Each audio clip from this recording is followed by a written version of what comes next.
Good afternoon. It's Tuesday, the 7th of August 2018, just after 1 o'clock. Welcome to UK Column News. Your host today, Mike Robinson, myself, Brian Gerrish.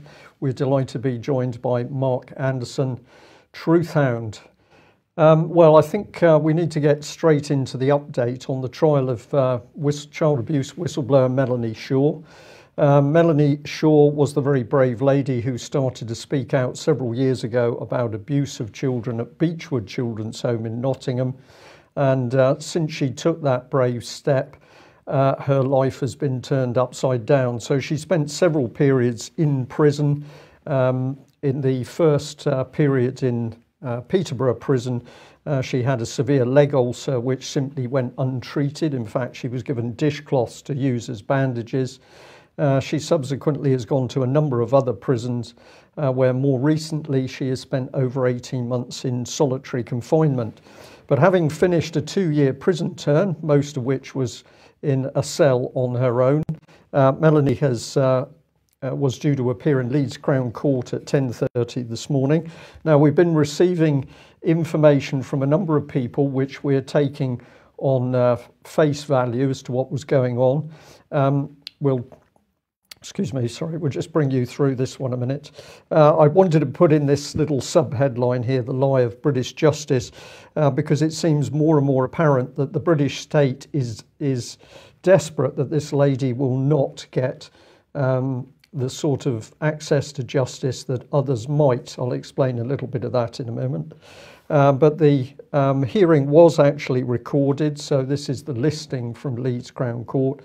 But we understand that Melanie did not appear in court immediately. There appeared to have been some delay, but we understand that she is there now and she has her own barrister with her.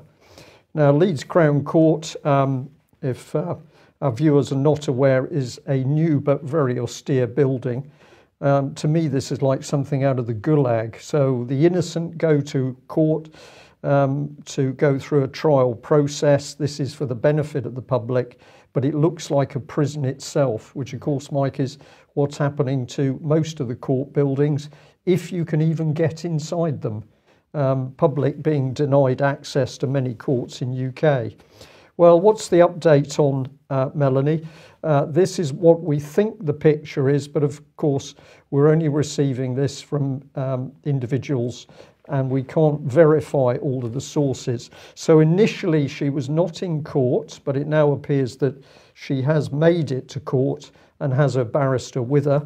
It's significant, the business, as to whether or not she's in court, because Melanie has appeared by video link on several previous occasions, and during those video link hearings, the video link has failed on one occasion, just at the point where she was putting forward her own defence. Now, we understand the sexual assault charge has been dropped. This was a charge for a crime supposedly committed inside Style or one of the other prisons. But she apparently still faces 4 counts of arson, which are offences which allegedly have taken place while she's been inside prison. And the most significant thing is that she's apparently been judged mentally fit to plead. That is very significant because we understand, we'll say it is alleged, that Melanie's legal team were unable to get their specialists in to see Melanie. That appears to have been blocked by the prison staff or the prison governor. And indeed, we know from an earlier occasion that social workers who should have been able to see Melanie as a registered disabled lady were also denied access to the prison. This is in breach of the law, Mike. So wherever Melanie Shaw is, it appears that the British government can simply rearrange proceedings to suit themselves. So will she get a fair trial? Well, we wait to see.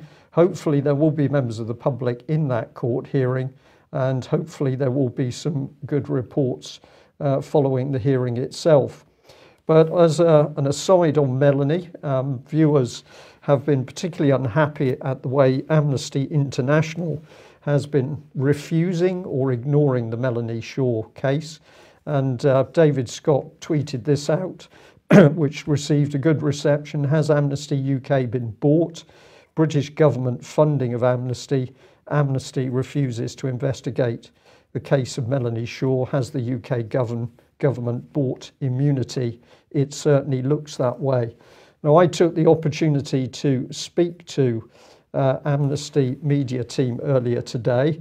I'm going to say they were polite but very defensive, and they have promised that if I email in a little bit later this afternoon, they will come back with a formal response on why why Amnesty International does not believe that Melanie Shaw's case is worthy of them reporting or taking action. And I did find it rather sad, I think is probably the correct word, that this is one of the articles on Amnesty International's website. Home Office stop blocking children's rights. So they're saying that children that have come into the country are not getting the rights they should be entitled to unless they pay money. Can I believe the British government is charging for justice in this way? I can. But of course, it's one thing to say these children unable to get their rights. Compare that to children who simply have all rights taken away as a result of abuse. So hopefully we'll have more to report on the Melanie Shaw case tomorrow. Censorship on the internet is moving ahead of pace. The headline on CNN Tech here is YouTube, Apple and Facebook remove content from InfoWars and Alex Jones. And as usual, it doesn't matter what you think about Alex Jones or InfoWars. The question is, should this be taking place? And the other question is, what is actually taking place here? But aside from Alex Jones, others have been targeted. Daniel McAdams, the executive director of the Ron Paul Institute, has had his Twitter account suspended. Scott Horton of the Scott Horton Show has had his suspended, and they've also completely removed the Twitter account of Peter Van Buren, who's from antiwar.com. So this is something which is beginning to spread. Now, just briefly speaking about Alex Jones here, in parallel with this, of course, he is facing a defamation lawsuit from some families from Sandy Hook case, where parents who have apparently lost children in that event are taking him to court for claiming that it was a false flag. They're particularly concerned about the language he was using. Sandy Hook is a synthetic, completely fake, with actors, in my view, manufactured, is what he said in 2015. And so he's in parallel facing a legal case over that. Now, of course, that perhaps gives him the opportunity to put whatever evidence he has in front of a jury. Whether there will be a jury, of course, remains to be seen. But look, the bottom line here is this. Facebook and Twitter, Google, and in fact, in the case of Alex Jones and InfoWars, also Apple, and I believe one of the other podcasting platforms as well, removing content, not actually blocking his entire account, but removing content from, in the case of Apple, from iTunes, of course. But this is much broader than that, because this isn't about corporate censorship. If you look at the mainstream media coverage of this, it's all about focusing on the platforms. And again, people are being directed in the wrong direction here, because these platforms are effectively being or they're doing what they have agreed to do. But where did the policy actually come from? Well, it came from Theresa May. Well, in fact, it probably originally came from David Cameron when he was making a speech to the UN General Assembly in 2015. Many people have seen that speech where he described people who were not following the mainstream narrative as extremists, right-wing extremists. And he was saying that, anybody that was skeptical about the mainstream narrative on 9/11 or on 7/7, for example, would fall into this class of right-wing extremists, and he was expecting something to be done about this. Theresa May, then following the London terror attacks, the London Bridge terror attacks, called Google, Facebook and Twitter into number 10, where she had a conversation with them. And then, as this independent article from last year, from September last year, is pointing out, she then followed that up again back at the United Nations, where she was demanding that they develop technology to prevent what she was calling evil material from ever appearing on the web. And she said that she was going to be working with the leaders of France and Italy. Of course, that was the past Italian leadership, different situation now, but she's certainly still working with Macron to progress this, sorry. And of course, we've got to remember the statement that she made at the G7 regarding the rapid response mechanism, that all G7 countries will follow an agreed narrative. Anybody that isn't following that agreed narrative, there would be action taken against them. So Facebook, Microsoft, Google, and Twitter were among the companies that she called into number 10, among the companies that she then has followed up on in other speeches and other pressure that's been put on them. So this is not really about corporate censorship. This is about government censorship, Brian, through the corporations. You know, the publicity that's being built up over this, of course, has one aim, in my opinion, and that is to get people off Facebook in particular. And I've said this a number of times. It's worth saying again. It's because what they're aiming to do is to get back to the early 2000s situation on the internet 1.0, where everybody was in their nice little walled garden, their own little discussion groups and discussion forums, and there was no cross-pollination of ideas. Facebook, being the ubiquitous platform that it is, allows information to spread in a way that we've never seen before, and this is what governments in particular are really pretty determined to see shut down. Well, I think in response to that, and perhaps we can bring Mark in, yeah. I think that this is one of the most dangerous episodes that we've had in UK, because we've got a dictatorial government. We know that the government's working hand in glove with big corporations, whether it does that openly or behind closed doors as well. Now they're bringing in censorship. This is a fascist state establishing itself. It's just that instead of some evil-looking man in a suit, we've got Theresa May with her nice jewellery and smart clothes and handbags and shoes. But this is a dictatorship. It's coming in very quickly. And this, if it's allowed to establish itself, is going to become vicious. Mark, what's your take? You're seeing this happening in America. We've got it happening in the UK. That can't be an accident. Oh, certainly not. One of the things is that in Washington State, there's and across the country in academia in America, free speech, of course, is under attack. And there is a college in Olympia, near Olympia, Washington, in the American Northwest. I believe it's called, I want to say Evergreen College. Forgive me if I'm wrong. We can correct that later. But a biology professor testified to Congress that protesters have been completely shutting down his classes and any free speech on campuses.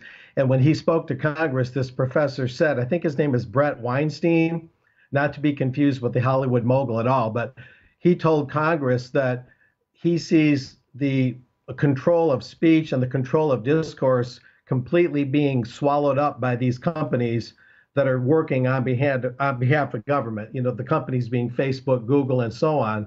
In other words, kind of the privatization of the First Amendment. And that's what seems to be happening in our world, is the privatization of government.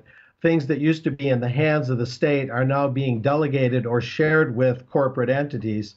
And so they're completely reworking the whole governance system so they can say, well, you know, these are private companies. They have a right to control what goes on their mediums. Therefore, the First Amendment to the United States Constitution, for example, does not apply. So we're seeing a reworking of governance, a whole reworking of the relationship between the people and their state, and even a reworking of what the state even is. And this is what's amazing. Inasmuch as they're also cracking down on every little element of speech, I've often believed, and I think there's evidence for this, that whenever somebody is censored for using the N-word about Negroes, about blacks, or they're censored for the homosexual issues, being insensitive and all of this to LGBTQ. I think all of this is just preparation to crack down on ever widening types of speech. You know, if they can stigmatize certain kinds of speech about gays, about blacks, then they can continue to stigmatize other types of speech, social, political, cultural, and so on. So it's a massive stigmatization and a massive privatization of speech. Mark, I would agree with that. And what came into my mind while you were mentioning those two examples was David Scott, of course, has been talking about this clampdown on free speech, which is coming in Scotland. A Scottish National Party now effectively telling people what they can and can't say, what adjectives they're allowed to use and which ones they're not. This is a carefully orchestrated programme, and it's not there for the benefit. So we're sold this be careful with your language on the basis that it protects various groups, some of them very vulnerable groups, but ultimately you can see this is just used as a leverage to produce a clampdown for everybody. I think it's amazingly sinister. Sticking with Facebook then for a second, of course, Facebook, the other problem, the other mechanism that is being used to drive people off Facebook is this fear over data collection and so on. Of course, the Cambridge Analytica scandal, if you want to use that word, part of this. But this is another one coming up because Facebook has allegedly been asking United States banks to share customer financial information with them. This is with a view to, again, targeting advertising for people that are, interested in certain financial products and whatnot. But at the end of the day, the point I made on yesterday's news program is that this type of data collection by Facebook, it's being used for a particular purpose, which is targeting advertisements. But when we look at the data collection which is being done by government, by local authorities, by any other public bodies, or any other private corporations that are providing services on behalf of public bodies, we find that actually Facebook is only a part of the picture here, and perhaps we need to be much more concerned about what public sector in collaboration with private bodies are collecting that information and what that's being used for. Because while all this smokescreen is being created about Facebook and Twitter data collection, there's a bigger picture over here which most people are missing. Yeah. Well, let's change subject slightly, but we've still got the issue of censorship on, where are we? Here we are, sorry. At the weekend, Fresh Start was in Orkney, Kirkwall in Orkney Islands, in order to give a talk about child abuse. I was one of the people who was invited to join in that small conference, and it proved to be an exceptionally interesting trip. This was the venue. I have to say that the Picacoy Centre in Kirkwall was extremely friendly. We'd been given a nice little room. Fairly early on Saturday morning, we were there to set up for the presentation. All was going well. I popped out for a few moments. When I came back in the room, I was surprised to see that we had a young constable from Police Scotland who'd popped in. And apparently he'd popped in because some people had contacted Police Scotland because they were unhappy with the idea that the Fresh Start Foundation should be talking about child abuse in Orkney. Now, as is usual with the police, they were very big on telling us that people were unhappy and complaints had been made, but we weren't able to know any details about those complaints or to know anything about the people who had supposedly accused us. Could it have been that the police made that story up themselves? Well, on this occasion, I don't think so, because that young constable was so pleasant. But nevertheless, they were reacting to us there, trying to speak out and warn the wider public what is really happening about the abuse of children, not only in England and Wales, Ireland, but Scotland as well. But the story had another interesting little twist, because we did some leafleting the day before in Kirkwall itself, and we rapidly came across the BBC building. This is BBC Radio Orkney, a really lovely piece of architecture there. We decided to pop in because BBC had been asked about 2 weeks earlier if they could help advertise the Fresh Start conference.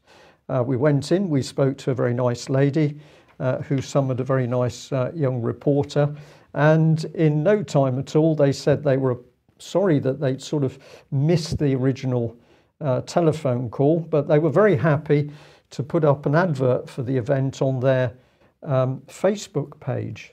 And this is the poster for the event, and it went up about 2 or 3 hours after we popped into the BBC. That was really excellent. When we checked this posting later in the evening, we were interested to see there were about 9 comments, but unfortunately when you clicked on those comments you couldn't bring up the comments from the public. So that was a little bit puzzling for us, but it got more puzzling because by the next morning, although Orkney Radio still had lots of information on the local agricultural show, plenty on horses, ducks and all things farming, our advert for the Fresh Start talk had actually disappeared. And this was puzzling to us. So we had 2 things. The public comments were censored or blocked, and then our advert gets taken down, but all the rest of the stuff stood. Now, I did speak to Radio Orkney this morning. This was an informal chat, so I'm going to leave names out of it, but I'm going to say that I was told by a gentleman that BBC Orkney Radio does not normally accept adverts, but they can be posted as a guest post or words to that effect. And that the BBC automatically censors comments to ensure that there's nothing to disrupt legal process, for example. But they weren't really too sure why the advert was accepted in the first place, because we should have been told that we could only do it as a guest post. So there was, remarkably, after a phone call 2 weeks ago and a visit the day before the event, a little bit of confusion in the BBC, Mike, but nevertheless, after posting it, the BBC took that advert down, and personally I'm not too sure why they did that. Let's move on to 5G, and just like to say that in Totnes Civic Hall this coming Saturday there's a talk on 5G. Many people deeply concerned about the health issues and risks of this system. One of the speakers is going to be Dr. Graham Downing, and he's also there with Mark Steele, who's already put out quite a lot of information about the dangers of 5G. Okay, Novichok 2, the sequel, rumbles on, because apparently the UK has now asked the OPCW for an extension of technical assistance following the Amesbury poisoning. So apparently a team of scientists from the Organisation for the Prohibition of Chemical Weapons has visited the UK, or is on their way once again following their visit last month to collect samples. These samples perhaps didn't produce the result that was expected, Brian, I'm not sure. But for some reason, they need to come back and take more samples. So they're saying that the Organisation for the Prohibition of Chemical Weapons received a request on the 6th of August from the United Kingdom for the OPCW to extend its technical assistance in the technical evaluation of unscheduled chemicals. In response to the request, the OPCW will deploy a technical assistance team to follow up for a follow-up visit and collect additional samples. Samples will be sent to 2 OPCW designated laboratories. Once the results of the analysis are received, the report will be submitted to the United Kingdom. Well, the Foreign and Commonwealth Office said that during their visit, the OPCW experts will collect more samples to inform their work. Following their visit in July, the samples will be analysed at highly reputable international laboratories designated by the OPCW. So, well, I'm not really sure what's going on there, Brian, but they don't seem to be too certain about what actually happened in Amesbury, and they need some additional help. I don't think I'm at all surprised, Mike, because nothing about the incident stacked up, and as a result we've seen, what have we seen? Misinformation, disinformation piling up, and now they've backed themselves into a corner with the OPCW, and they're going to have to work to get some form of sensible answer out. Right, Mark, let's move over to Donald Trump and your article here in American Free Press. Trump criticized bankers' policies. He's been criticizing the Federal Reserve. Yes, this is a rather unprecedented thing, and it's been, of course, covered up and obscured by all the constant obsession with the Russian meme and all the things that are hitting our heads like a Chinese water torture over the last several months, even the last year or so. And this was about 2 weeks ago where Trump came out And as I wrote here, he's not just hedging on free trade deals to make bold foreign policy strides with North Korea and Russia and things like that, and so on and so forth. He upped the ante even further, and this was July 19th, by speaking out against the Federal Reserve Bank and talking about the fact that the interest rate hikes are going to hurt the economy.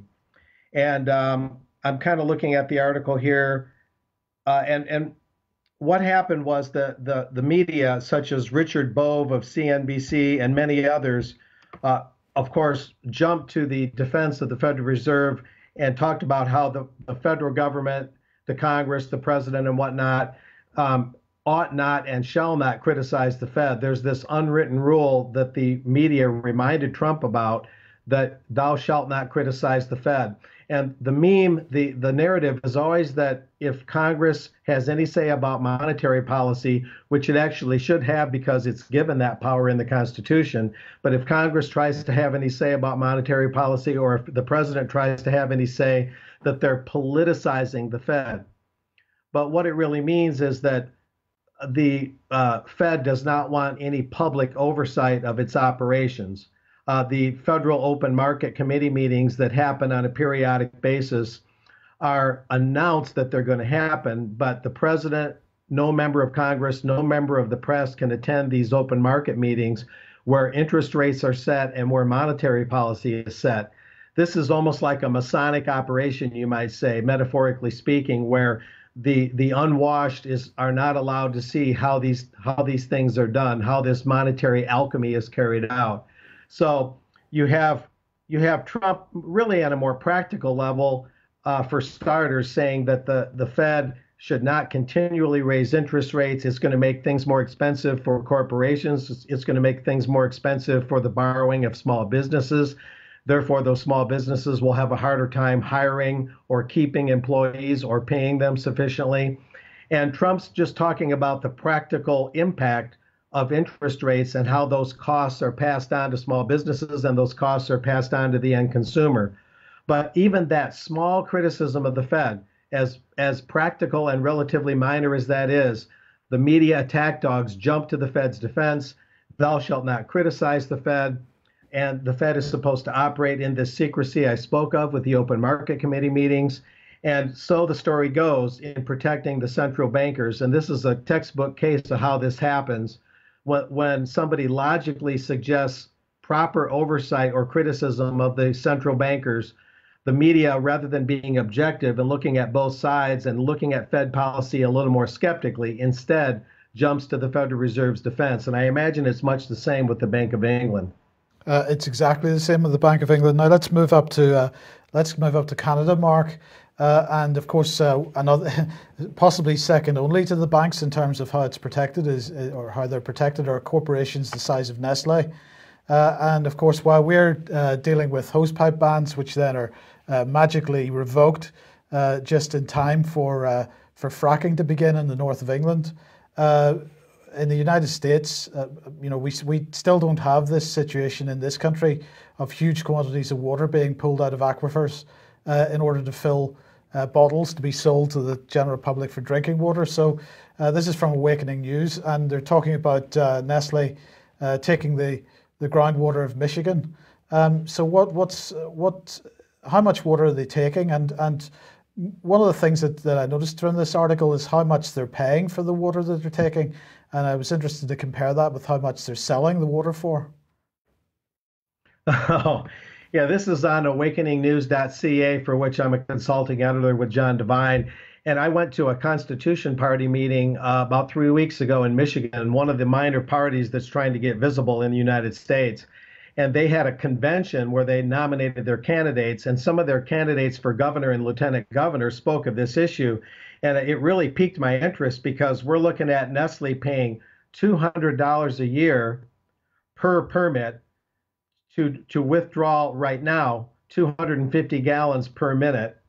But they've already been approved to withdraw 400 gallons per minute. They're just waiting for the infrastructure to be put in a town called Evart, Michigan, Evart, where there's a huge Great Lakes aquifer. Much of Michigan, of course, is a freshwater paradise, you might say. But they're wanting 400 gallons a minute, which is 576,000 gallons per 24 hours, or 4 million gallons a week, or 16,128,000 gallons per month. And in a year, that's 193.5 million. Over 10 years. That would be nearly 2 billion gallons with a B. And they're wanting that for $200 a year out of the EVART plant. And they've been approved for it. And what's amazing is that when they bottle, when they bottle the water up, they're selling the bottle of water, which is Ice Mountain brand, for anywhere from $1 to $2 a bottle for 12 to 16 ounces. I've done a little preliminary calculation. At first, I came up with a 3,000% markup, but I'm afraid it's much more than that. We're literally chopping a penny into like 10 thousandths of a cent. So a bottle of water, the profit is just off the charts. And getting that take on the aquifer for $200 a year is really striking. It's even more striking than what me and the Awakening News found out with some research we did, where Nestle in Guelph, Ontario, Canada, is getting $3.71 per million liters. But this take in Michigan, the draw on the aquifer is even greater. We're calling it plundering because that's exactly what it is. No other entity would be allowed to withdraw a natural resource for such a dirt cheap price. And it just shows the degree and the egregiousness to which corporations are bending the will of governments and getting their way and are being allowed to shove aside every other consideration in their pursuit of profit. And not that profit itself is wrong, but this is really egregious plundering, where antitrust laws, antitrust principles are just completely failing. And I would add that it's worth mentioning, too, that this shows how topsy-turvy things are, because what should be happening is that we should be having, if people want fluoridated water or water laced with chemicals that they claim are healthy, they should have to buy it in bottles, specially marked bottles, and knowingly and willfully buy that kind of water. But what happens instead is towns like Flint, Michigan, will completely contaminate the water and cause illness and deaths. And most towns across the states, most municipalities will put fluoride and chlorine in the water, and they'll basically contaminate or at least adulterate the public water. That's the water that should be relatively unadulterated and clean that we get for inexpensive amounts right out of our faucet. Instead, they contaminate or adulterate the water that's available to the public. They allow Nestle to use reverse osmosis and all these different processes to bottle the clean water for a huge profit. So therefore, the amount of water available to the public is constantly intruded upon by companies like Nestle, and that hammers the amount down to where we have to pay a premium for the water coming out of our faucets. And then on top of that, the water is chemically treated in the way I mentioned. So the good water is constantly reduced by Nestle's intake, and therefore we're paying more and more for less and less water for the public access. And then that water that we access is chemicalized or contaminated or adulterated in the way I described. So it's completely reverse of the way it really should be. The public should be getting inexpensive water that's clean. People that want chemically treated water should have to pay for it in bottles, but it's completely reversed. Mark, I wonder whether I can ask you, and I often ask this question, is there an awakening in the US public over this? Water, of course, a key resource for everybody. Are people beginning to see the scam of water extraction? Yeah, there were 83,000 comments in the public comment period about a year ago for this Nestle withdrawal in Evart, Michigan. And of those 83,000 comments, 75 were in favor of Nestle, and the 83,000 or so were all against it. And the Michigan Department of Environmental Quality still approved the increasing of the intake from 250 gallons a minute to 400 gallons a minute. Sorry, sorry, Mark. There were 75 in total positive comments towards Nestle, and the other 83,000 were against this, but the local authorities still pushed this through. That is correct, and that's confirmed by a state senator out of Ann Arbor. It's pretty egregious, and it's just a complete inversion of how water policy should work. Not to mention fish hatcheries that are drawing something like 1,000 up to 2,000 gallons per minute that are open flow fish hatcheries rather than closed ones, which recycle the water and clean the water. So between fish hatcheries and water bottlers and fracking, our groundwater, especially in an island state like the UK, but across the world, especially in the Western world, our groundwater is seriously being hammered by these corporations being given extreme privileges over the public's, over the public's objections. So this is something I'm continuing to monitor. But I just learned about this recently, and I thought it was bad up in Guelph, Canada, but now I find it's even worse here in Michigan. Okay, quick advertisement, Mark, for an event coming up in the United States. Oh, thanks. I appreciate that. Yeah, September 8th at Hotel Contessa near the Alamo in San Antonio, Texas. I'm speaking on global cities. Christopher Bolin is speaking on 9/11. Mickey Paletta is speaking on the way that banks and financial institutions and debt collection law firms are using forged documents to proceed with foreclosures on people's homes and businesses. And these are among the hot topics, but the central topic is the USS Liberty and a movie that's being made about that to raise funds for that. That movie is going to show what happened in June of 1967 when, unbeknownst to most people in the world, especially those that mainly watch mainstream media, the Israeli army, the Israeli Air Force and Navy attacked a U.S. ship that was not on war maneuvers in international waters. That ship called the USS Liberty. And this conference, the main topic will flesh out exactly what happened. It'll raise funds for a movie about the Liberty. It'll raise a little bit of funds for alternative media. And people can go to my blog, thetruthhound.com. That's thetruthhound.com. Or they can go to mixnstream.com. That's MIXN like Nancy, stream.com. Follow the prompts. There'll be a link that says the ship that won't sink, referring to the Liberty. You follow the prompts and scroll down to the main page where it outlines who's going to be there. And you go to the bottom, you'll see an icon that shows the Liberty, and you click on that. And for just $10, you can buy videos, online access to videos of all 6 speakers, including me on Global Cities and the others that I mentioned. And that way, anyone in the world can watch this conference in real time, I understand, but also after the fact. And then also those that live in Texas or near there, relatively near, or those that want to travel can come to San Antonio for a little over $27 and buy a ticket to see the conference in person.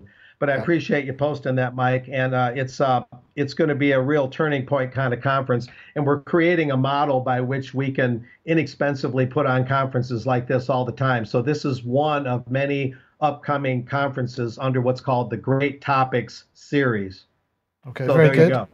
Very good. Excellent. Thanks. Okay, let's move on quickly because, well, it's a real shame, Brian, but the moderate rebels, shall we call them, in the northwest of Syria, in Idlib province, are starting to fight amongst themselves. It's a crying shame. They're starting to feel the pressure because the Syrian army is on its way with Russian help. Well, in the Idlib de-escalation zone, according to Fort Russ here, which includes parts of the provinces of Idlib, Hama and Aleppo, clashes have broken out between radical Islamists and local supporters of reconciliation with the Syrian government. Well, they're talking about individuals that originally left, senior members of the Syrian military that left the Syrian military back in the day and joined the Free Syrian Army, that have now been making efforts to work out how they can avoid a bloodbath in the area in the event of the Syrian army starting to take control of the Idlib province once again, and that these people are then being kidnapped by the Islamists in the area. Don't know what's happened to them. The example given here is a former colonel in the Syrian Arab Army who turned to the Free Syrian Army a few years ago, who's now been kidnapped by Tarar al-Sham for contacting the Russian forces and the Syrian government on how to proceed with reconciliation. So that's clearly not liked by some of the more extreme moderates there, but they're fighting amongst themselves, crying shame. Well, or not. Indeed. Well, talking of terrorism, of course, that's produced fear in UK. And I just couldn't miss this one, albeit a BBC headline, but Belfast Airport turns away wheelchair users due to repair kit. And what took place here is the gentleman, Steve Smithers, turned up. He'd got in a plastic, visible plastic bag, a toolkit for his wheelchair. But they said that basically this could be used to dismantle the plane, so they wouldn't allow him to take it through security. They said you can go back and check it on as hold baggage, but unfortunately if you do that, you're going to miss your flight. I read this and it's just unbelievable. Common sense now completely disappeared out of our airport security. One of the things that I've discovered is that if you try and take a violin on board any of the flights, internal, it's a big problem because, of course, the bow could be used to kill people. Really? Yes. Well, I have to say, I've been boycotting Belfast International Airport for a number of years because of the security staff that they have on there. It is an appalling airport. It's a small airport. It's only Belfast. It's not London. People complaining about Heathrow Airport and the security situation there, that there are 2-hour queues to get through Heathrow Airport. Well, Heathrow Airport, one of the biggest airports on the planet, and in the present security situation, you might understand that. Belfast International Airport has no through traffic whatsoever, and it's a relatively small airport, and they also have 2-hour queues to get through security. And so this type of behaviour by Belfast International security staff is unsurprising. They are completely off their heads, in my opinion. Off their heads. Well, I'll just add this one, that I started my journey up to Orkney via Exeter Airport, and having gone through security and been swabbed down for explosives because one of the scanners didn't seem to like what I was wearing, I then collected my bags and was just walking through the corridor when a gentleman in a suit spoke to me. He said, "Where are you going?" I said, "Why do you want to know?" And I then had the most venomous man virtually spitting in my face, because apparently he was a police officer, and when a police officer asks you where you're going, you are required to reply. I looked into the eyes of this man. My opinion is he was heavily reframed, and I would say in the right situation he would be dangerous. I felt intimidated by that man to a certain extent. What other passengers felt would be extremely interesting. So the terrorist create fear campaign going well, and we now see utter madness in our airports. Mark, we're literally out of time, but I just want to bring this one in because this is regarding city regions. So the Prime Minister has confirmed that a city region deal for Edinburgh and South East Scotland. It's going to create a £600 million boost to jobs and economic growth, and the deal itself is worth over £1 billion. So hundreds of millions of pounds of investment for the southeast of Scotland, formally signed off by the Prime Minister and the First Minister today. Theresa May up glad handing with, sorry, what's Nippy's proper name? I can't remember at the moment. Doesn't matter. The First Minister of Scotland. She's so memorable. So the UK and Scottish governments have each committed £300 million apparently to this city deal, which will see over £1 billion spent investing in unlocking economic growth. But it isn't really about unlocking economic growth, is it, Mark? Because this is really about devolution, big society, power, centralised power to the local level as much as possible, the smart cities agenda and so on. There's so many policy agendas in behind what's being presented as merely a mechanism for improving economic growth.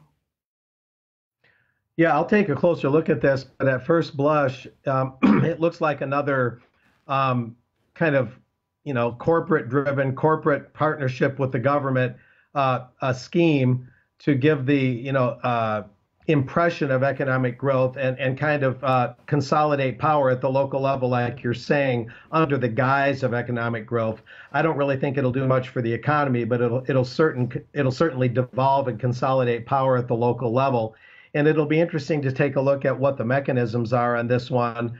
I know that there's going to be a lot happening next month in California with global cities and the Global Covenant of Mayors and sanctuary cities and all of that. It's going to pick up in the fall with the Chicago Council on Global Affairs, with Jerry Brown leading the charge in California. He's the governor of California. So it's going to be interesting to see how all this fits together.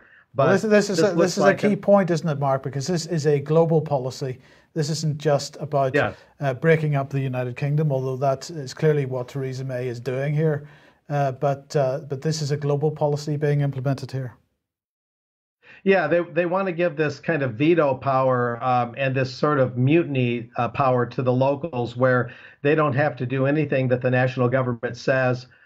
They might partner with them a little bit in getting things going, but to where they create a system that's outside our constitutional order, and they reorder and revamp and reorient everything. It's a tough thing to watch. It's kind of a moving target, but if they really wanted to have economic growth, they'd revamp the monetary system. They'd put more interest-free money created directly without borrowing it from the banks into circulation, and they'd put some consumer purchasing power, some buying power into the economy. And if they really wanted to pick up the economy, that's what they would do, and then everybody would benefit from the top down and the bottom up. But instead, this is a fascism, a marriage of corporate power and government, and a reorientation of power. And the economic part is just a sales job for the most part. Absolutely. Okay, well, we just end on an update on Melanie Shaw. While we've been working through the news, more information has come in, and the report is that Melanie looked very confused in court. She was rambling, clearly distressed, and in a very bad way. And the person who sent that information has said, in their opinion, she is not fit. So we're now in a very, very serious situation because, of course, what does the British state expect after putting a sex abuse sufferer, so PTSD victim, in solitary confinement? What would you expect? I think there's something immensely dirty going on here, and there's no better case at the moment to show the world the true state of Britain as a society under Theresa May's Conservative government than the brutal abuse of child abuse whistleblower Melanie Shaw. We'll report more on that tomorrow. Mark, thank you very much for joining us. Thank you very much to everybody who's joined us today, viewers and listeners. And I'll just say I did take the comment that came in that, of course, that agricultural show that was reported on Radio Orkney is a major event, and therefore we would expect big coverage. I fully accept that. The point that I was making was simply the apparent blocking of the Fresh Start conference. Thanks very much for joining us. We'll be back at the same time tomorrow. Bye-bye.